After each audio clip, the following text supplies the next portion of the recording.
അമ്മ എനിക്ക് മാത്സ് പഠിക്കുന്ന ഇഷ്ടമല്ല. അതെന്താ?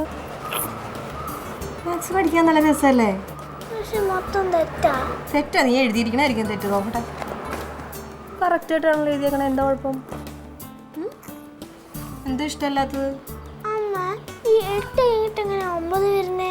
80 കഴിഞ്ഞിട്ടല്ലേ 9 വരുന്നേ? 80 കഴിഞ്ഞിട്ട് 9? ഇതാണ് ഇങ്ങനെയൊക്കെ പഠിപ്പിച്ചു തന്നത്?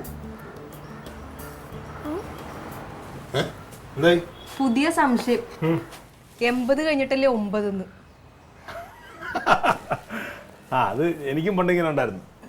ഞാനും വരച്ച് 800 കഴിഞ്ഞല്ലേ 90 എന്ന് ചോദിച്ചിട്ടുണ്ട്. അച്ഛനടുത്ത് വെച്ചിട്ടുണ്ട്. അത് മക്കൾ അത് എന്തറിയാമോ, അത് ഈ വലിയ വലിയ ആൾക്കാർ ഇതൊക്കെ കണ്ടുപിടിക്കുന്ന സമയത്ത് എന്തെങ്കിലുമൊക്കെ വലിയ കാര്യങ്ങൾ കാണും. അതുകൊണ്ടാ. ഓഫീസിൽ പോണില്ലേ? ഓഫീസിൽ പോണില്ലേ? പോണം. പിന്നെ കുളിയുന്നതിനൊന്നും കാണില്ലല്ലോ. ഭയങ്കര തണുപ്പടി. പോയി കുളിച്ചാൽ മര്യാദക്ക്. തണുപ്പ് കാരണം ഇനിയിപ്പോൾ കുളിക്കാതെ പോയാലോ എന്നിങ്ങോട്ട് ആലോചിച്ചോണ്ടിരിക്കുക ഞാൻ. കുളിക്കാതെ പോകണ്ട, കുളിച്ചിട്ട് പോയാൽ മതി. എഴുന്നേറ്റ് പോ. അച്ഛാ, ഈ കൊടൈക്കനാലിൽ ഊട്ടിയിലുള്ളവരെങ്ങനെ കുളിക്കുന്നേ?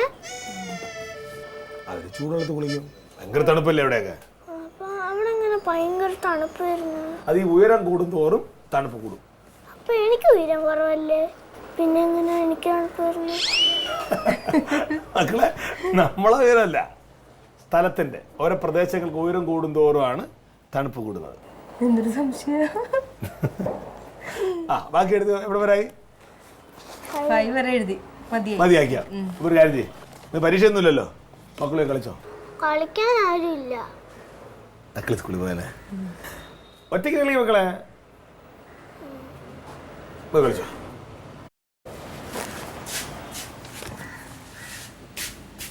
ഏട്ടാ, അവളെ കളിക്കാൻ വിട്ടുവിട്ട് അവസാനം പരീക്ഷയ്ക്ക് മാർക്ക് കുറയുമ്പോൾ എൻ്റെ അടുത്തോട്ട് വരരുത്. പിള്ളേരാകുമ്പോൾ പുറത്തൊക്കെ ഇറങ്ങി കളിക്കണം. കളിച്ചാലേ അവർക്ക് കുറച്ച് നല്ല ചിന്തകളും നല്ല കാര്യങ്ങളും മനസ്സിന് ചരിത്രമൊക്കെ സുഖം കിട്ടുള്ളൂ. പഠിച്ചിട്ടുള്ള ചിന്തകളൊക്കെ മതി. എഴുന്നേറ്റേ വാ, കുളിക്കാം.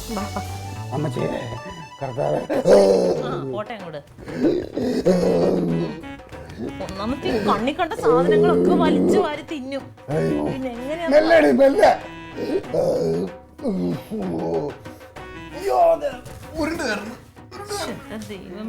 എന്താ ക്ലീറ്റോ കഴിച്ചത്? ക്ലീറ്റോ അവനവന്റെ വയറാന്നോർത്ത് കഴിക്കണം. പാർട്ടി മീറ്റിംഗ് ആണെന്ന് പറഞ്ഞാൽ അവിടെ ഇവിടെയൊക്കെ പോയിട്ട് എന്തെങ്കിലുമൊക്കെ വലിച്ചു വാരി അങ്ങ് തിന്നും. ഇപ്പൊ കണ്ടോ കല്ല് പോലെ ഇരിക്കണ? ദൈവമേ, ക്ലീറ്റോ നമുക്ക് ആശുപത്രി പോവാം.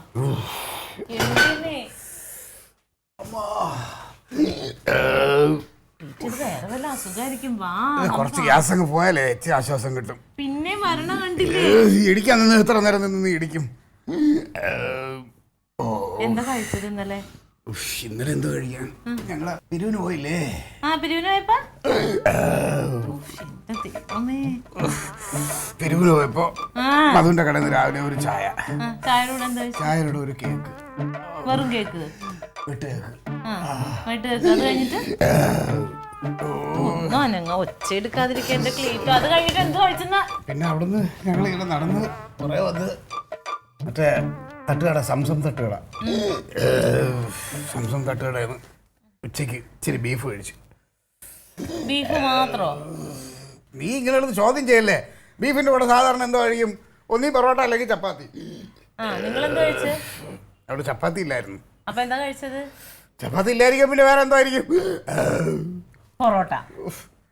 നിങ്ങൾക്ക് ഇത് തന്നെ വേണം. നിങ്ങളോട് എത്ര പ്രാവശ്യം പറഞ്ഞിട്ടുണ്ട്, കൊളസ്ട്രോൾ ഉള്ള മനുഷ്യനാ പൊറോട്ട കഴിക്കല്ലേ ക്ലീറ്റോ എന്ന് പറയും. അതിനകത്തുള്ള മൈദ ഉള്ള മുഴുവൻ വിഷാന്ന് നിങ്ങളോട് പറഞ്ഞിട്ടില്ലേ? മൈദ പൊറോട്ട ഉണ്ടാക്കുമ്പോഴേ വിഷമാവുള്ളൂ അല്ലേ? ബേക്കറി ഇരിക്കുന്ന മുഴുവൻ സാധനത്തിലും ഈ മൈദ ഇട്ടിട്ടാണ് പപ്സ്, സമോസ, ദിൽകുഷ്, അത് ഇത് ചപ്പു ചവറി എല്ലാം ഈ മൈദ കൊണ്ടല്ലേ ഉണ്ടാക്കണേ. ഇതൊക്കെ നിങ്ങൾ അത് തിന്നണേ. കുറെ ഡോക്ടർമാർ പറയും മൈദ വിഷമാണെന്ന്. ചില ഡോക്ടർമാർ പറയും ഏറ്റവും നല്ലത് മൈദയാണെന്ന്. ഇത് നമ്മളെ അത് വിശ്വസിക്കും. ഒരു കാര്യം ചെയ്യട്ടെ, ഞാൻ ഇച്ചിരി ഓല വെട്ടിക്കൊണ്ട് വരട്ടെ. എന്തിന്?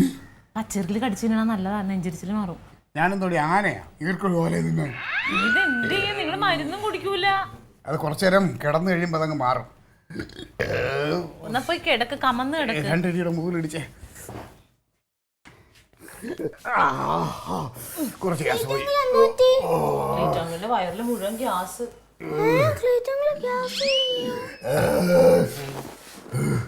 ഞാനേ ഇച്ചിരി ഒന്ന് കിടക്കട്ടെ.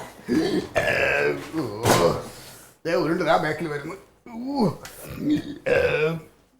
ചില കമന്ന് കിടക്കിട്ടാ. ചാതി എങ്ങനെയെങ്കിലും കിടന്നോളാം. മക്കളെന്തേ പോന്നെ? വെറുതെ കളിക്കണില്ലേ ഒന്നും?